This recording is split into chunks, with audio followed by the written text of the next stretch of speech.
This is what the Tokina 11-16 looks like on the Blackmagic Pocket 6K Pro inside a car, if you're wondering what that perspective looked like. If I missed focus, please forgive me. This camera has a tilting screen, but not one that flips up to let me check focus. And I had the camera stripped as minimal as possible for shooting in the rain. And yes, that is my very obvious segue to talk about shooting in the rain and why I really suggest you should try it. I'm right offside Pell Street in New York City, and I've shot here before and gotten some good results, but it always seems to be busier and just more full of cars and people than I expected or am happy with.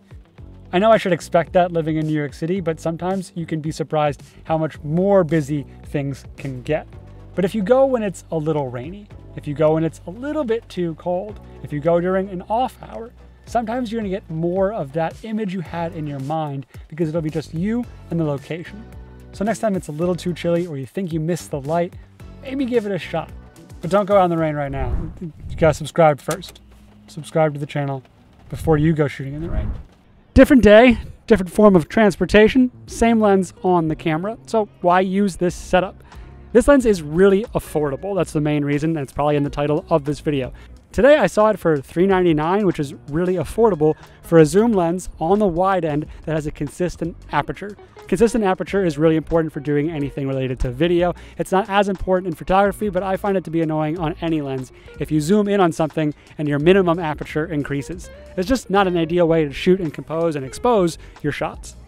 And the build quality of the lens for the price is a little better than you might expect. Tokina now makes cinema lenses, mostly with metal, that are much more expensive and surely higher quality, but you can imagine that the optics available in that will translate over to this side of the business, more of the prosumer, cheaper lenses. One thing I don't like that you will have to get used to is in order to get this into manual focus mode, which will probably live in, you have to pull back the outermost ring of the lens. I much prefer a click button, but that's a sacrifice I can make in the name of price. This lens is great for gimbal work, which I did not do on the skates today, but kind of gave you an idea of the types of shots you can get. Big, wide movement. This is a good option for that. And the 16 range with a minimum focus distance that's reasonably close, you can also get some kind of medium detail-esque shots. If you want an everyday walk-around lens, that's probably the Canon 24-70 or the Sigma 18-35. This is more of a true wide specialty option, but it's one that you might want to have. Getting establishing wides on the Blackmagic Pocket 6K Pro with the 18, it just feels a little cropped in with the crop factor. But on this lens, you can get truly big feeling images. At f2.8, this is a pretty fast lens, especially for a wide.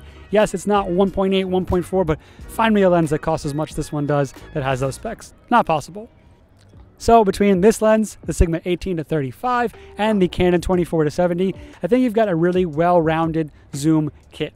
A prime lens kit will probably require you to have 5-ish lenses to get everything that this zoom range gets you. So it's more portable, it's more affordable, it's more for your everyday shoots where you don't have the luxury of changing lenses frequently for every type of shot. I would use this for documentaries, I would use these types of lenses for everyday run and gun shoots. So if you're looking for a budget wide zoom to pair with your Blackmagic Pocket 6K Pro or another EF mount camera, I think the Tokina is a good option. It's a lens I had before sold because I was seeing if there might be a cinema option and ended up coming back to this lens because there is nothing better than it in this price range.